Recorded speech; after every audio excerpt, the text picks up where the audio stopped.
Sin conocer al doctor Carlos Vargas. Alcanzó a llegar. Muchas gracias, doctor. Los dejo con él. Buenos días, muchas gracias por la invitación. Disculpen la tardanza por factores ajenos a mi voluntad. Me hubiera ido mejor viniendo por tierra, pero bueno, lo importante es que estamos acá. Muchas gracias a Yuvenia, a Biopaz, a la Sociedad de Urología y a Nicolás por haber dado la charla, que lo que le alcancé a oír está mejor que la que yo tengo. Entonces, realmente lo que me pidieron era que hablara un poco del manejo de los pacientes de alto riesgo, y creo que en los pacientes de alto riesgo hay tres aspectos importantes. Uno, son pacientes, obviamente pacientes con enfermedad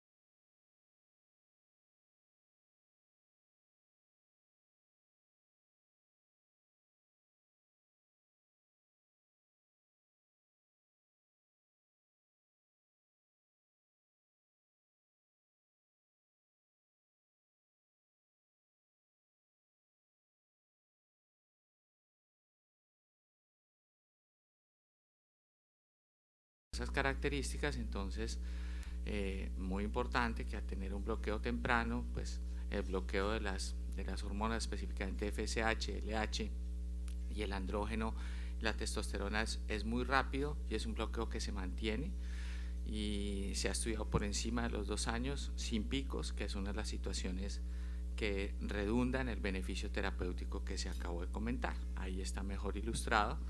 Pues todos hemos usado por mucho tiempo y continuamos usando en muchos pacientes agonistas junto con bloqueos tipo bicalutamida, pero ese bloqueo pues no es tan rápido como nosotros quisiéramos, sino quita los picos de FSH que parece están asociados al riesgo cardiovascular que se acabó de comentar.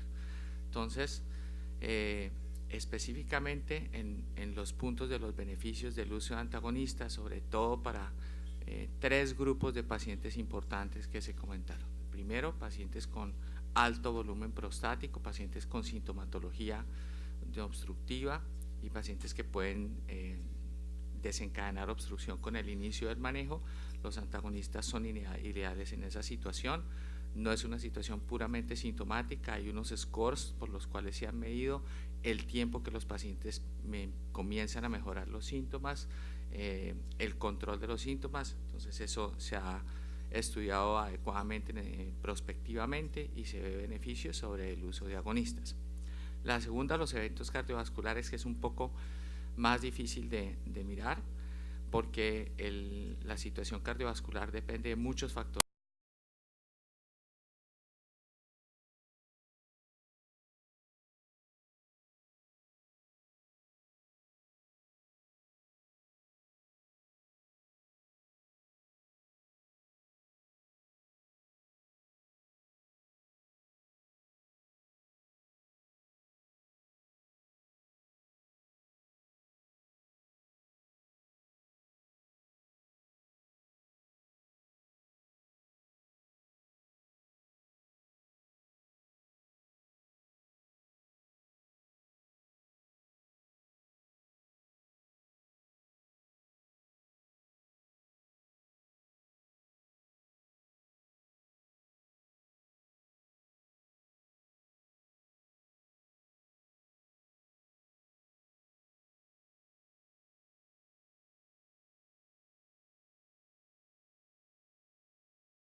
terapia definitiva. Entonces, en estos estudios lo que se ha mostrado es que no hay disminución, estudios basados en no inferioridad. Entonces no se ha visto que no hay una disminución de la efectividad en comparación al manejo usual de agonista comparado agonista más antiandrógeno. Aquí utilizamos solamente un medicamento que es antagonista, y hay una mayor disminución del volumen prostático con mejor control de la enfermedad, con mejoría sintomática más rápida. Entonces ese es el punto, los puntos importantes que tenían que ver con eso. La otra parte que me pidieron que hablara, por el programa he visto que ha sido discutida en varias de las charlas de este congreso, entonces creo que vamos a tratar de puntualizar cómo es el estado del arte de esto, que es el manejo de los pacientes de alto riesgo, dados los resultados que ustedes conocen de más o menos 2 años de los beneficios de tratamiento de quimioterapia temprana en este grupo de pacientes para disminución del riesgo de recaída, pero sobre todo para mejoría de la supervivencia global de esos pacientes. Entonces, estos estudios son ampliamente conocidos, creo que se alcanza a ver muy bien ahí, pero ustedes recuerdan que hay 3 estudios básicos, que son el estudio francés, el estudio YETUC, el estudio CHARTED y el estudio STAMPEDE, que tienen unas características semejantes, pero a la vez tienen ciertas diferencias. El estudio YETUC incluyó pacientes con menores riesgos de recaída, es decir, incluyó casi un 50% de pacientes con Gleason menor de 7, pacientes todos tenían performance status del 100% y no fue asociado a volumen de la enfermedad. Ese estudio fue positivo para supervivencia libre de progresión. Si ustedes recuerdan la curva se abre tremendamente, mostrando la efectividad de los pacientes que eran asignados al grupo de terapia de privación androgénica más docetaxel. Ahí el docetaxel se hizo con corticoide, pero el estudio fue negativo para el endpoint primario, que fue supervivencia global. Como todos saben, en oncología, sobre todo en la primera línea metastásica, se le exige por los entes reguladores en el mundo que los estudios que van a hacer cambio de estándar de tratamiento tengan beneficio en supervivencia global. Entonces hasta allí pues creo que era una estrategia que ocasionaba mejores respuestas y mayor control, pero no necesariamente mejor supervivencia. Luego se hizo el estudio CHARTED, que ustedes también lo conocen, un estudio mucho más grande que tiene su característica principal en una medición entre comillas arbitraria de volumen tumoral, pacientes que tenían enfermedad metastásica, y ellos lo clasificaban como a más de 6 metástasis óseas extraaxiales, lo cual refleja en cierta forma volumen tumoral, pero no está asociado, por ejemplo, a enfermedad visceral, no está asociado a los sitios de las metástasis, no está asociado al PSA, simplemente lo que llaman ellos el tumor burden se midió por el número de metástasis óseas. Ese estudio fue positivo, ese estudio incluyó pacientes de más riesgo, 75-80% de los pacientes tenían tenían Gleason 8, 9 y 10, la tercera parte de los pacientes tenían un performance status de 1, o sea, eran pacientes más deteriorados, estaba la asociación al volumen tumoral, y ese estudio fue positivo tanto para supervivencia libre de progresión, o sea, control de la enfermedad, y supervivencia global. Con ese estudio empezamos a utilizar quimioterapia hace más o menos 2 años y medio en esos pacientes.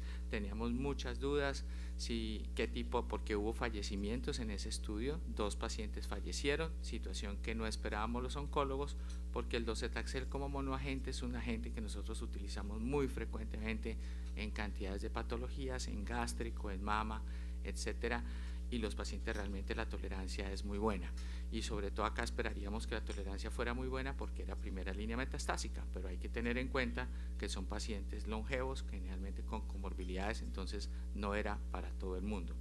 Luego salió el estudio STAMPEDE, que es un estudio mucho más grande, un estudio de 5.000 pacientes que tiene diferentes brazos, es el estudio inglés.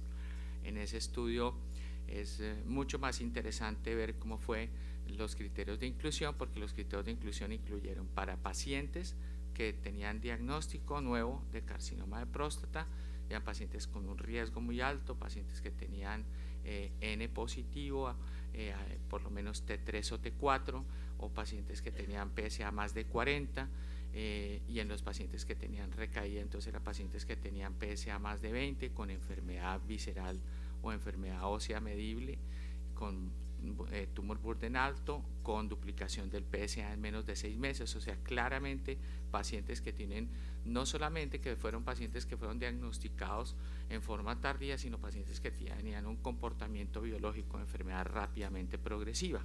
Por eso, desde el punto de vista oncológico, nos gusta más utilizar los criterios del STAMPEDE para definir los pacientes que pueden ir a quimioterapia. Y ese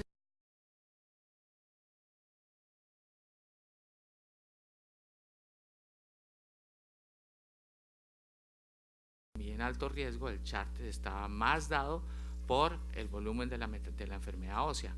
El STAMPEDE estaba más dado por el comportamiento de radio.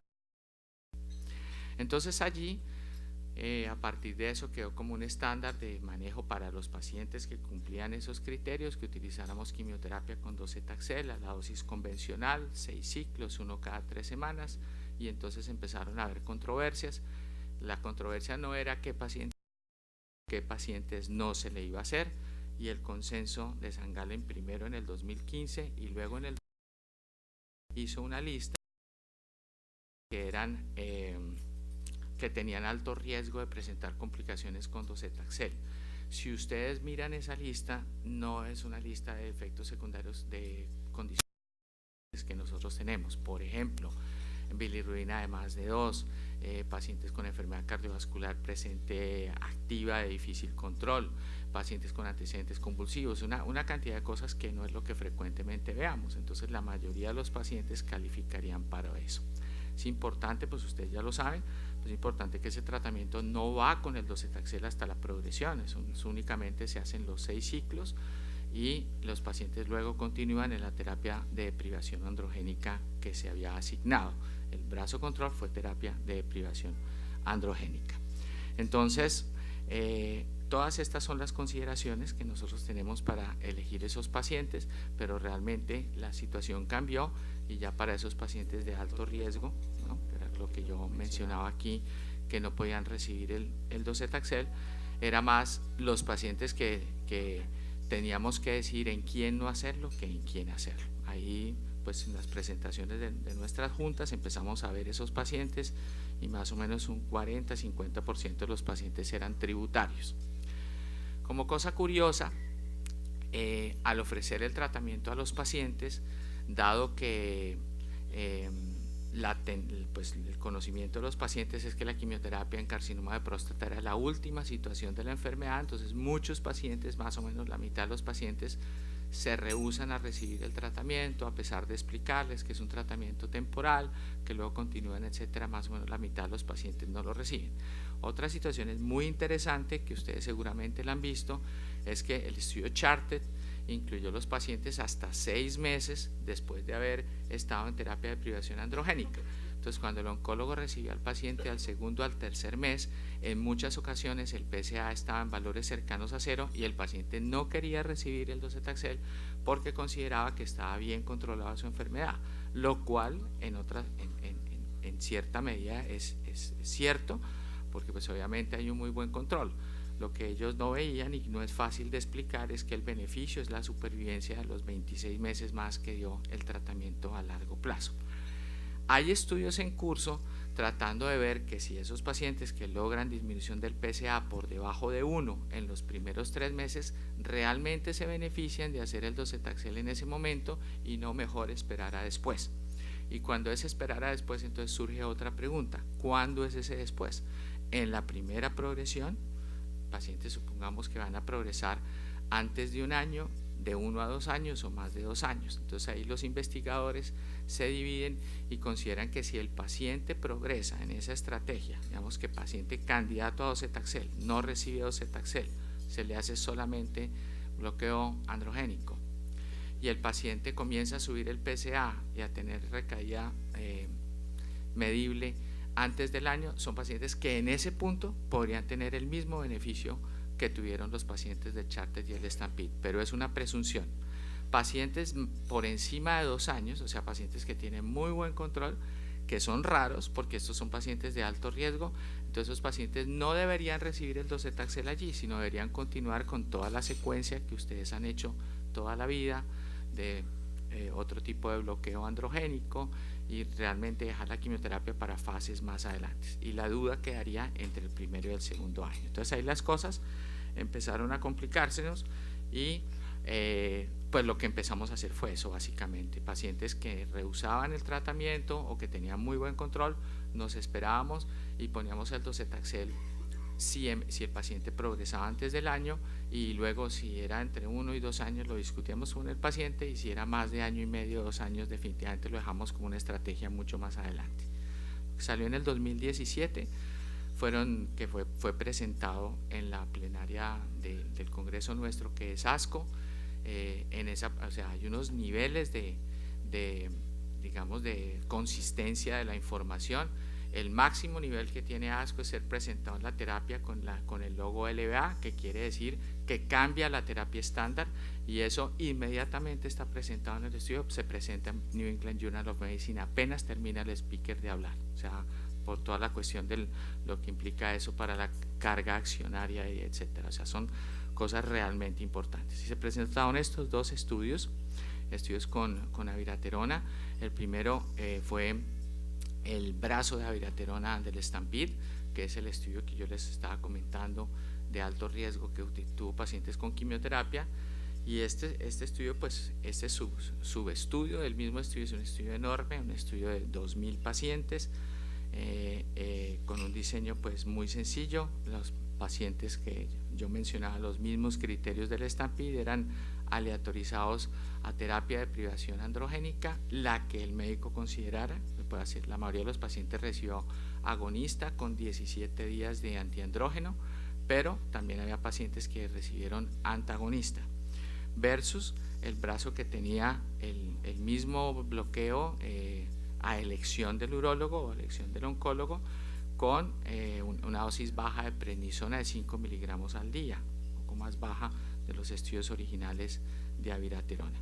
Y el estudio, pues obviamente por ser primera línea metastásica, la publicación tendría que hacer un seguimiento por encima de los 35 meses, se presentó a los 40 meses, el objetivo principal, supervivencia global.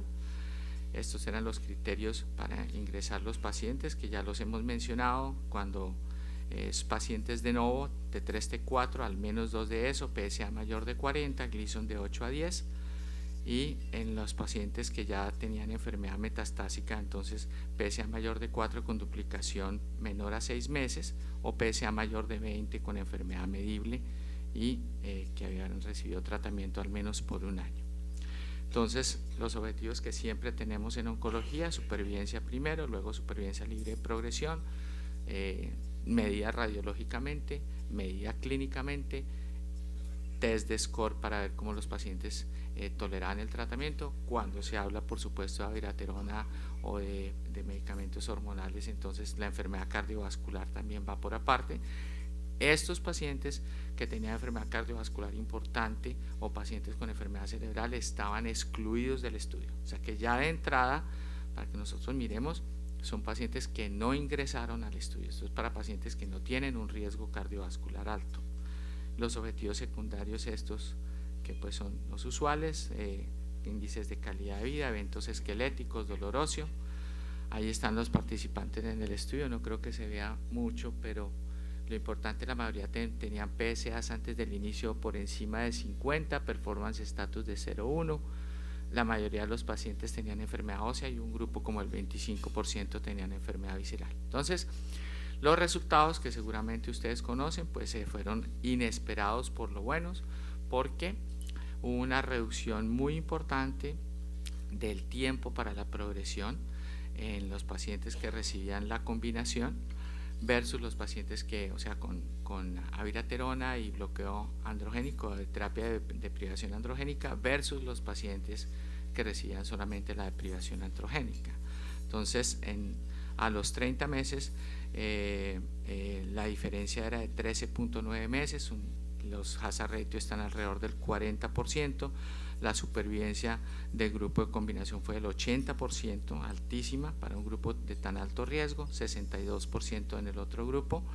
Y otra parte importante, que aunque nosotros siempre nos fijamos en supervivencia global, el tiempo para desarrollo de enfermedad sintomática, o sea, dolor óseo o eventos óseos, cualquier tipo de evento óseo, desde dolor, fracturas, complicaciones, compresión, etcétera, también fue muchísimo mejor en el grupo que recibió la combinación.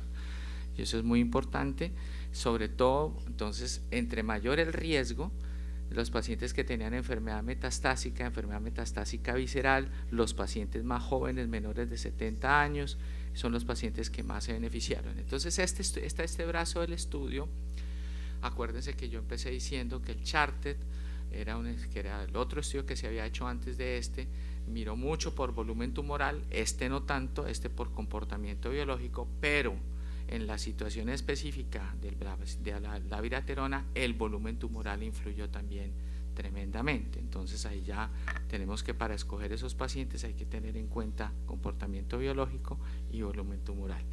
También los eventos adversos fueron importantes. El hecho de que solo sea terapia hormonal y no sea quimioterapia, un grupo importante, casi la mitad de los pacientes hicieron eventos adversos graves, de 3 a 5.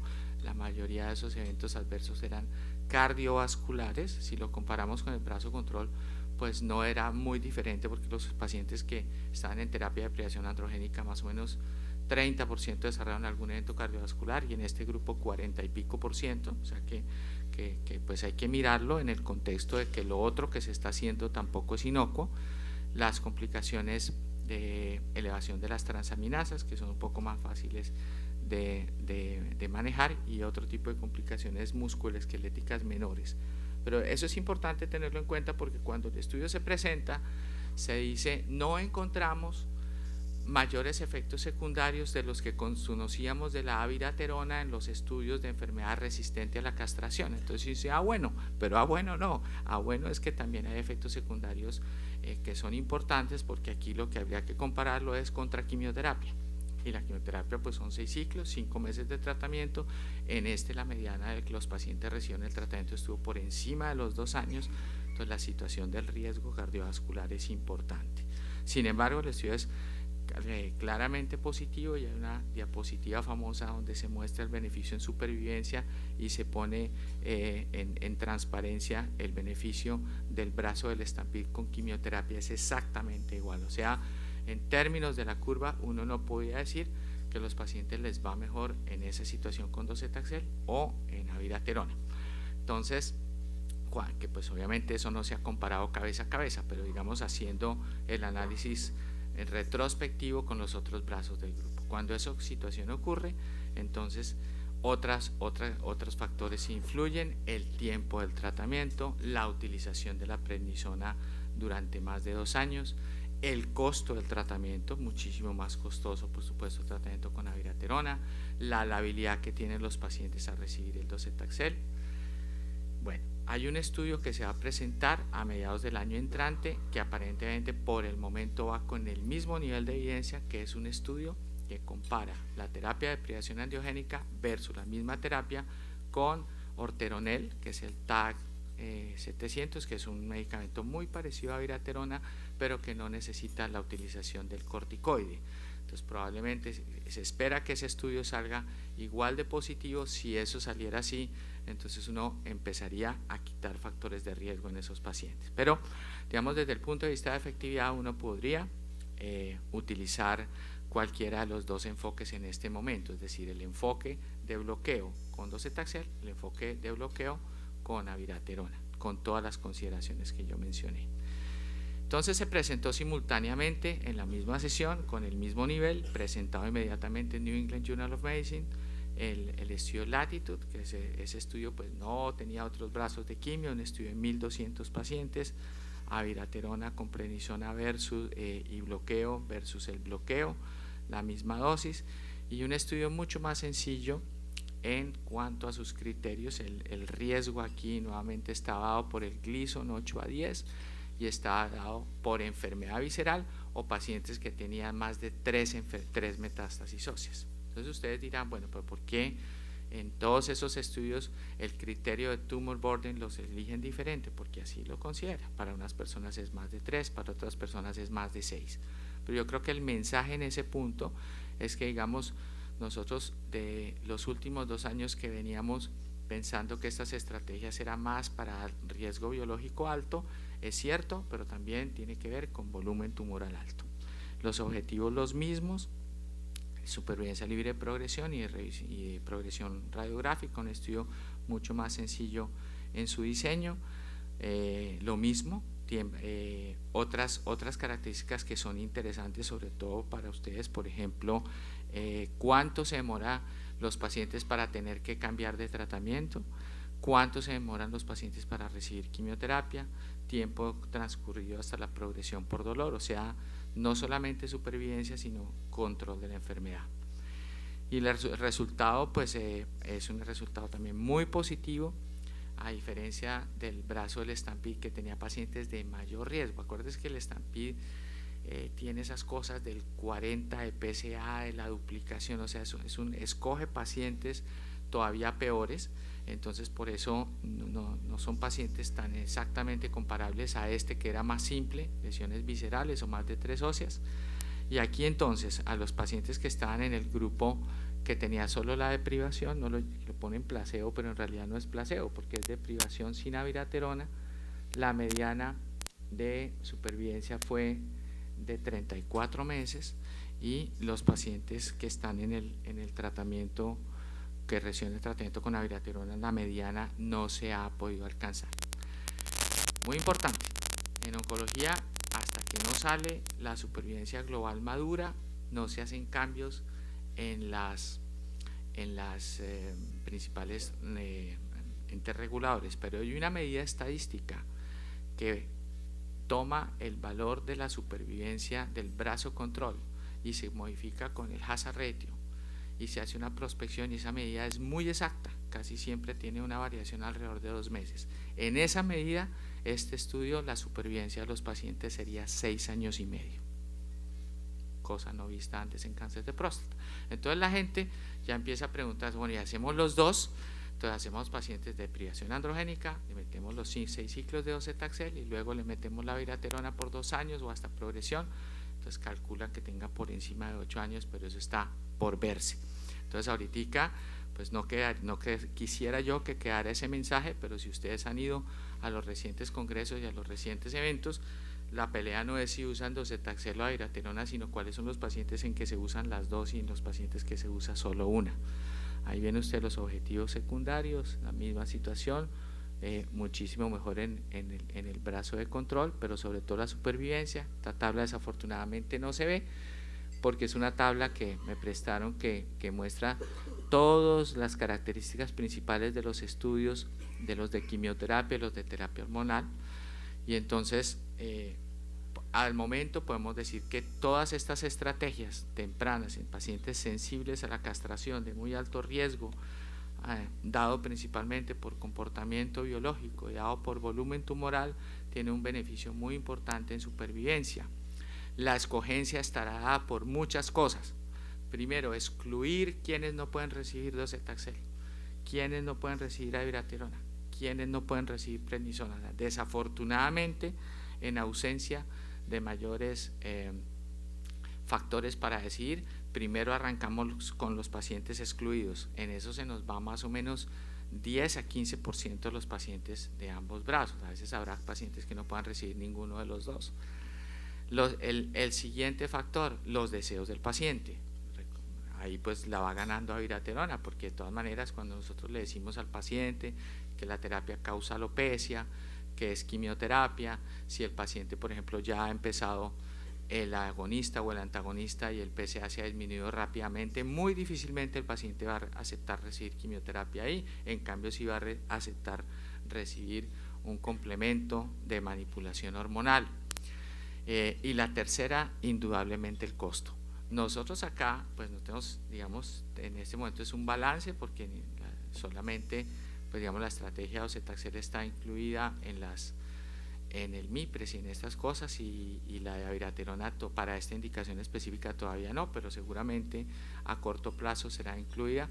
En otros países donde miran esa situación con presupuestos y todo, entonces los pacientes son ofrecidos principalmente docetaxel sobre abiraterona porque el costo es muchísimo más alto.